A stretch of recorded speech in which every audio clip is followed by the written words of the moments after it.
नमामितो तीर्थ संस्कृत से चैनल में आप सभी का हार्दिक स्वागत है। जैसा कि आप लोगों को पता है कि आगामी सीटेट की परीक्षा में 30 नंबर के से संस्कृत के भी प्रश्न पूछे जाते हैं और उन्हीं प्रश्नों से संभावित प्रश्नों को लेकर के उनकी कुछ श्रृंखला लेकर मैं उपस्थित होती हूँ। उसी कड़ी में आज प्रैक्टिस सेट संख्या 14वां हम हल करने जा रहे हैं, जिसका पार्ट 1 लेकर उपस्थित हूँ। आइए प्रश्न को हल करते हैं। और प्रश्न को हल करने से पहले एक छोटा सा रिक्वेस्ट है आप लोगों से कि यदि चैनल में कुछ आपको थोड़ा बहुत लग रहा है कि कुछ हेल्प हो रही है तो चैनल को, अगर आपको लगता है तो चैनल को लाइक सब्सक्राइब एवं शेयर करें। यदि लग रहा है, यदि नहीं लग रहा है तो बिल्कुल चैनल को लाइक सब्सक्राइब और शेयर मत करिएगा, ठीक है। चलिए प्रश्न पर आते हैं। प्रश्न संख्या 1 कह रहा है कि दूत वाक्यम किसकी रचना है? कालिदास, भास, बाणभट्ट या दंडी की? तो दूत वाक्यम जो है वो भास की रचना है। नाटक है, ये जो नाटककार है भास के 13 नाटक प्रसिद्ध हैं, है ना। जो दूत वाक्यम है वो भास की रचना है। कालिदास की रचनाओं की बहुत चर्चा कर दी है। बाणभट्ट की कादम्बरी भी दशकुमार चरितम की, दांडी के दशकुमार चरितम है, ये सब पर हम चर्चा कर चुके हैं। तो ऑप्शन नंबर बी आपका सही होगा इससे पहले की वीडियो में। और इससे पहले के जो हम इससे पहले 12-13 वीडियो उपलब्ध करा चुके हैं, उनको देखने के लिए हमारे चैनल को सब्सक्राइब करिए और वीडियो पर जाकर देखिए। तो हम प्रैक्टिस सेट 13 प्रैक्टिस सेट बहुत अच्छे से जो है मतलब विस्तृत व्याख्या करते हुए शॉर्टकट में आप लोगों को उपलब्ध कराए हैं।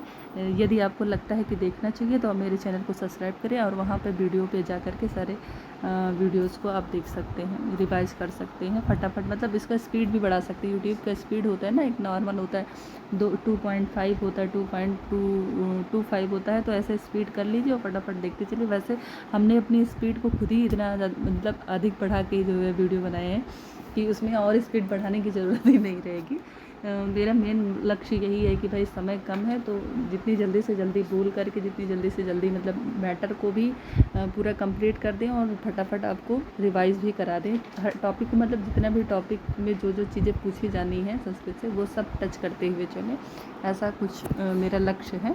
देखिए कहाँ तक पूरा कर पाते हैं। वैसे तो लक्ष्य मेरा जो निर्धारित लक्ष्य था 15 प्रैक्टिस सेट देने का, वो 1 या 2 दिन में पूरा ही हो जाएगा। बाकी 13 प्रैक्टिस सेट उपलब्ध करा चुके हैं, 14 और 15 बाकी है। जहाँ तक होगा आज हम रात तक 14 का दे देंगे और कल सुबह 15वां आपको प्रैक्टिस सेट उपलब्ध करा देंगे। तो यदि आपको देखना है, आपको लगता है देखना चाहिए तो वीडियो पर जाइए, चैनल को सब्सक्राइब करें और चैनल पर जाकर वहाँ वीडियोज़ पर जाइए तो वहाँ सारे जो है लाइन से वीडियोज़ आपको मिल जाएंगे। चलिए हाँ, यहाँ पे दूत वाक्य में जो है किसकी रचना है? तो भास की रचना है। अगला प्रश्न देखिए, प्रश्न संख्या 2। प्रश्न संख्या 2 कह रहा है कि रात्रि गमिष्यति भविष्यति सुप्रभातम भानुद्देश्यति हसिष्यति पंकज श्री। यह पंक्ति किस ग्रंथ से संबंधित है? यह पंक्ति किस से संबंधित है? ठीक है। रात्रि गमिष्यति भविष्यति सुप्रभातम भानुद्देश्यति हसिष्यति पंकज श्री। यह पंक्ति किससे संबंधित है? अच्छा, ये भंवरे की कहानी है। भंवरा कमल में बंद हो जाता है रात में, है ना। रात में क्या होता है? कमल बंद हो जाता है, उसी के अंदर भंवरा बैठा रहता है। कमल के अंदर रात होती है तो वो भंवरा बंद हो जाता है और भंवरा अंदर सोते सोते सपना देखता है कि सुबह होगी और ये इसकी पंखुड़ी खुलेगी, पंकज की कमल की पंखुड़ी खुलेगी और मैं पुनः इससे बाहर आ जाऊंगा। ऐसा सोचता ही रहता है कि हाँ, हंत हंत नलिनी जो है एक हाथी आती है और सुबह होने से पूर्व उस कमलनाल को उखाड़ के फेंक देता है। अब वो उखड़ गया कमलनाल तो बंद का बंद ही रह जाता है, उसके अंदर भंवरा भी बंद रह जाता है। ऐसा जो है ये कहाँ का है? तो ये जो पंक्ति है ये कहाँ से संबंधित है? बताइए कहाँ से संबंधित है? तो ये पंक्ति संबंधित है आपकी शिवराज विजयम एक रचना है ना, शिवराज विजयम की है ये पंक्ति, ठीक है। कितनी है? शिवराज विजयम की है। चलिए कहाँ से है? शिवराज विजयम से लिया गया है, जिसके रचनाकार अंबिका दत्त व्यास जी हैं, ठीक है। चलिए अगला प्रश्न देखिए, प्रश्न संख्या 3। प्रश्न संख्या 3 कह रहा है कि वर्गों के पंचम अक्षर का उच्चारण स्थान क्या होता है? हर बार जितनी बार उच्चारण स्थान पूछा गया उतनी बार हमने बताया कि जो 5वां अक्षर होता है वो अपने वर्गीय व्यंजन के उच्चारण स्थान के साथ साथ किसी और जगह से बोला जाता है। उस जगह का नाम, उच्चारण स्थान का नाम है नासिका। तो वर्गीय जो पंचम अक्षर होता है उसका उच्चारण स्थान नासिका होता है। इसके अलावा क्योंकि सूत्र में दिया गया है नासिका चा के अलावा और नासिका से भी बोला जाता है, यानी जो अपनी वर्गीय व्यंजन का उच्चारण स्थान है, जैसे चा है इचू यशा नाम तालु, तो चा वर्ग के सभी वर्ण तालु से बोले जाते हैं। तो अगर पूछा जाए इया किससे बोला जाता है तो तालु के साथ साथ वो नासिका से भी बोला जाता है। अगर ऑप्शन में दोनों होगा और इया दिया रहेगा तो दोनों से बोला जाता है। चलिए अगला प्रश्न देखिए, और ऐसे ही प्रश्न डायरेक्ट दे देते, नासिका दे देंगे और एक ऑप्शन में दे देंगे नासिका और तालु, तो अनासिक और तालु वाला सही होगा। चलिए अगला प्रश्न देखिए, पद संज्ञा विधायक सूत्र क्या है? पद संज्ञा करने वाला सूत्र क्या है? ये भी हम कई बार बोल चुके हैं। शुभ तिङंतम पदम, यानी शुभ और तिंग पद प्रत्ययों से अंत होने वाले शब्द को पद संज्ञा कहते हैं। कि पद संज्ञा होती है, को पद कहते हैं या पद संज्ञा होती है। इसका ऑप्शन नंबर सी सही होगा। उपदेशी अजनुनासिक, उपदेश की अवस्था में और अनुनासिक की संज्ञा होकर लोप हो जाता है। ये संज्ञा करने वाला सूत्र है। ठीक है। अदर्शनम लोपा, ये भी संज्ञा करने वाला सूत्र है। हलन अंतरा संयोगा जो है किसी भी संयोग हलों में कोई भी व्यवधान ना हो स्वरों का, तो उससे संयोग संज्ञा होती है। जैसे अन्य में दो ना है, ना के बीच में कोई स्वर नहीं है, पहले ना और आखिरी ना के बीच में कोई स्वर नहीं है, तो यहाँ पे जो ना और ये है इसमें क्या हुआ है? संयोग संज्ञा हुई है, दोनों आपस में मिल गए हैं, संयोग संज्ञा हुई है। संयोग संज्ञा का ये सूत्र है। ठीक है। और जो इति संज्ञा करने वाला सूत्र है, ऐसे 6 सूत्र हैं जिनके द्वारा इति संज्ञा होती है। अगला प्रश्न देखिए, प्रश्न संख्या 5 क्या कह रहा है कि अनेक वर्णों के मिलने पर क्या बनता है? जब अनेक वर्ण मिलते हैं तो क्या बनता है? शब्द की रचना होती है। जैसे रा मिल गया, का मिल गया, मा मिल गया, लर मिल गया, तो क्या होगा? कमल। इसमें शब्द की रचना होती है। और कई शब्द मिलेंगे तो वाक्य की रचना होगी। ठीक है। चलिए अगला प्रश्न देखिए, प्रश्न संख्या 6 क्या कह रहा है? एज प्रत्याहार के अंतर्गत कौन कौन से वर्ण आते हैं? तो एज प्रत्याहार के अंतर्गत कौन कौन से वर्ण आते हैं बताइए। तो एज प्रत्याहार के अंतर्गत ए और औ दो वर्ण आते हैं, ए और औ। अगर एच ऐसे दिया जाता एज प्रत्याहार के अंतर्गत कौन वर्ण आता है, तो ए ए ओ औ आता, लेकिन एच दिया गया है, यह मात्रा लग गया है, तो इसमें दो ही आएंगे, ए और औ, यही दो वर्ण आएंगे। ठीक है। चलिए अगला प्रश्न देखिए, प्रश्न संख्या 7 क्या कह रहा है? रघुवंशम में माता पार्वती द्वारा पुत्रवत पालित वृक्ष का क्या नाम होता है? रघुवंशम में माता पार्वती एक वृक्ष को अपने पुत्र के समान उसका पालन पोषण करती है, लालन करती है, उसका देख रेख करती है। उस वृक्ष का नाम क्या होता है? रघुवंशम में पूछा जा रहा है। उस वृक्ष का क्या नाम होता है? तो वो वृक्ष होता है देवदारू वृक्ष। कौन सा होता है? देवदारू वृक्ष। इसीलिए आज भी देवदारू वृक्षों की पूजा करते हैं हम लोग, मानते हैं कि इससे मनोकामना पूर्ण होती है। तो कौन सा वृक्ष होता है? देवदारू वृक्ष होता है। ऑप्शन नंबर ए सही जाता है। चलिए अगला प्रश्न देखिए, स्ववीर गुप्ता ही मनु प्रसूति या सूक्ति मतलब सूक्ति किस कवि की है या किस ग्रंथ की, ऐसा भी पूछ सकते हैं। तो जो यह सूक्ति स्ववीर या गुप्ता मनु प्रसूति या सूक्ति किस कवि की है? बताइए किस कवि की है? स्ववीर गुप्ता एवं मनु प्रसूति, ये कालिदास की है ना? किसकी है?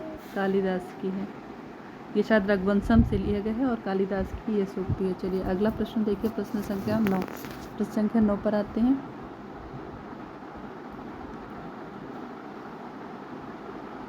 प्रश्न संख्या 9।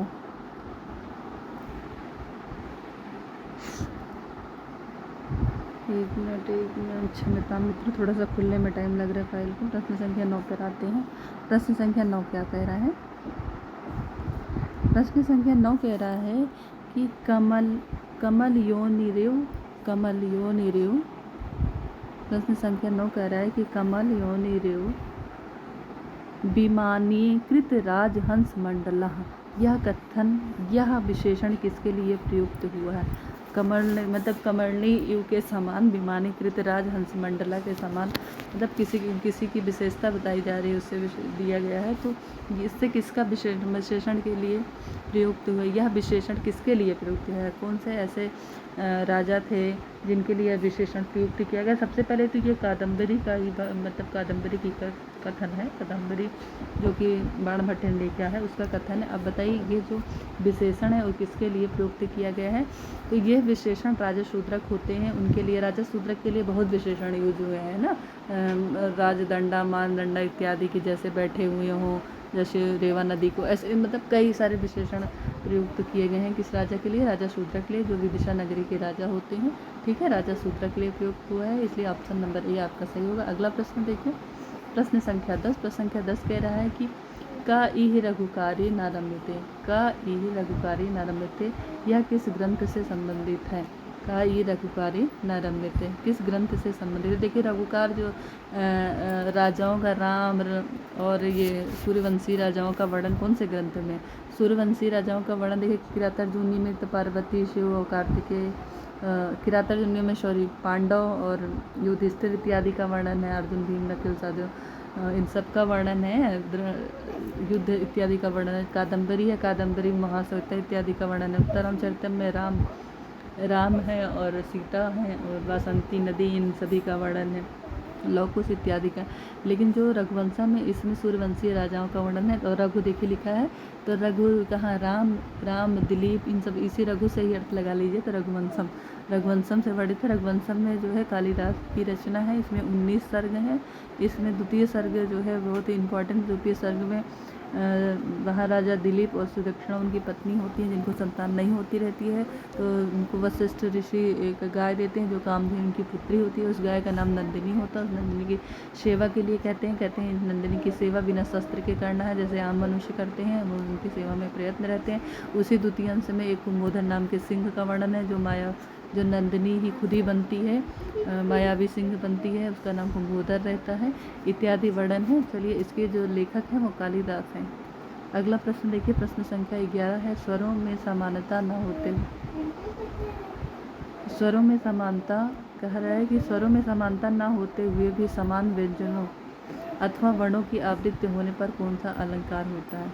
स्वर समान न हो, वर्णों की आवृत्ति हो, है वर्णों की आवृत्ति हो बार बार, तो वर्णों की आवृत्ति कौन से अलंकार में होती है बताइए? वर्णों की आवृत्ति कौन से अलंकार में होती है? आपका अनुप्रास अलंकार में होती है ना। अनुप्रास अलंकार जो है वर्णों की आवृत्ति होती है बार बार। और स्वरों में समानता होते ना होते हुए भी जो है वर्णों की आवृत्ति या हाँ। चलिए, अगला प्रश्न देखिए, प्रश्न संख्या 12। प्रश्न संख्या 12 कह रहा है, पर सवर्ण करने वाला सूत्र क्या है? पर सवर्ण करने वाला, सवर्ण करता है, कौन सा ऐसा सूत्र है जो पर सवर्ण करता है? क्या अष्टुना करता है, क्या जशत्व करता है, क्या मनो अनुस्वारा करता है, क्या तोड़ले करता है? ये तोड़ले सूत्र क्या करता है? तोड़ले सूत्र ता वर्ग को ला कर देता है ना। तो पर सवर्ण करता है, तो पर सवर्ण करने वाला जो सूत्र हुआ वो कौन सा हुआ? पर सवर्ण करता है। तो तोड़ले जो है, ये तोड़ले जो सूत्र है ये ता वर्ग को लाभ कर देता है। जैसे उदाहरण नहीं याद आ रहा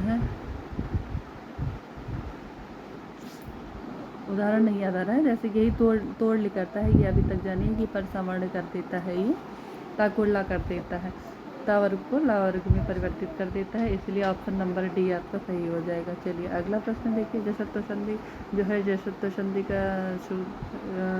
संधि क्या करता है? ये दंत शकार को ये वाला शकार कर देता है और ता वर्ग को चा वर्ग में बदल देता है ना। ये पर कह रहा है, तो पर देखिए ये क्या कहता है? ता वर्ग को ला वर्ग में करता है, तो पर को सवर्ण कर देता है, पूछा है ना, तो इसलिए तोड़ली हो गया यहाँ पे ऑप्शन नंबर। चलिए, अगला प्रश्न देखिए, प्रश्न संख्या 13 का है, शिव अर्चा में कौन सी संधि होगी? शिव अर्चा में कौन सी संधि होगी? स्वर संधि होगी, प्ररूप संधि होगी, विसर्ग संधि अथवा व्यंजन संधि होगी? कौन सी संधि होगी? तो यहाँ पे विसर्ग संधि होगी।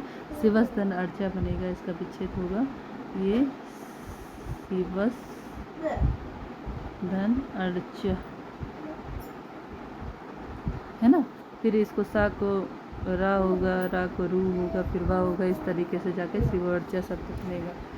अगला प्रश्न देखिए, प्रश्न संख्या 14 कह रहा है, यथाशक्ति में समास है। यथाशक्ति तथा पहला शब्द किसमें उपसर्ग युक्त कौन सा समास है? जो उपसर्ग युक्त होता है अव्ययी भाव समास है। और जो अव्ययी होता है नपुंसकलिंग में होता है, ऐसा कौन सा समास है? अव्ययी भाव। यथाशक्ति में कौन सा समास है?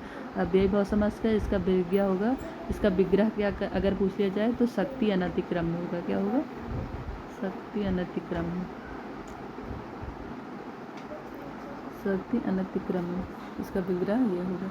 चलिए, अगला प्रश्न देखिए, प्रश्न संख्या 15 कह रहा है, संख्या पूर्व समास है। संख्या पूर्व क्या होता है? जिसमें संख्या पूर्व में होता है ऐसा द्विगु समास होता है। ऑप्शन नंबर सी सही होगा। अगला प्रश्न संख्या 16, शिक्षकः शिष्याय क्रुध्यति। शिष्याय में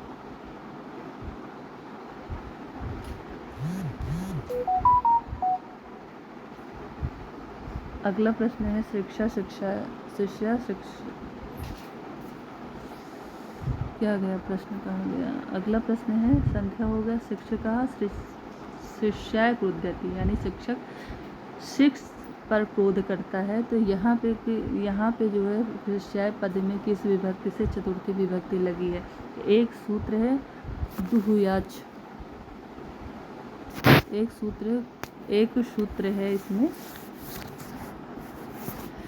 क्रुद्ध द्रुह, क्रुद्ध मतलब क्रोध करना। ये है, देखिए ऑप्शन नंबर आ तो गया, ये है क्रुद्ध द्रुह। क्या है? क्रुद्ध द्रुह। एक मिनट, ये भाग रहा है भाई, थोड़ी देर और रुक जाओ। एक सूत्र है, ये देखिए, थोड़ा सा और बड़ा करें। हाँ, ये देखिए, क्रुद्ध द्रुह असूया, क्रुद्ध द्रुह ईर्ष्या असूया अर्थानाम यम प्रति कोपा। ये कह रहा है कि क्रोध के अर्थ में, ईर्ष्या के अर्थ में, असूया के अर्थ में, जिस पर आप क्रोध कर रहे हैं, जिस पर आप ईर्ष्या कर रहे हैं, उसमें चतुर्थी विभक्ति होगी। तो यहाँ पे प्रश्न कह रहा है कि शिष्याय में किस सूत्र से चतुर्थी हुई है? तो डी, ऑप्शन नंबर डी सही होगा। इसी सूत्र से चतुर्थी विभक्ति हुई और इस सूत्र का हमने अर्थ बता दिया कि क्रोध के अर्थ में, द्रुह के इसमें, ईर्ष्या के अर्थ में, असूया के अर्थ में, जिसके प्रति आप ये सब कर रहे हैं, ईर्ष्या कर रहे हैं, क्रोध कर रहे हैं जिस पर, उसमें चतुर्थी विभक्ति होगी इस सूत्र से। चलिए, अच्छा, ये प्रश्न जो है पार्ट 1 यहीं पे समाप्त होता है। पुनः फिर से उपस्थित होंगे एक नई मतलब प्रैक्टिस सेट नंबर 14 के पार्ट 2 को लेकर शीघ्र ही उपस्थित होंगे। और जहाँ तक है, अभी हम 15-20 मिनट में ही शायद पुनः आपको ये उपलब्ध करा दें पार्ट 2 इसका। नमो नमः मित्रों, नमः संस्कृताय। अपनी तैयारी को अच्छा आयाम देते हुए, स्वस्थ रहते हुए अच्छे से पढ़ते रहिए। और ईश्वर से मैं यही कामना करूँगी कि आप सभी सीटेट की परीक्षा में सफल हों। नमः संस्कृताय।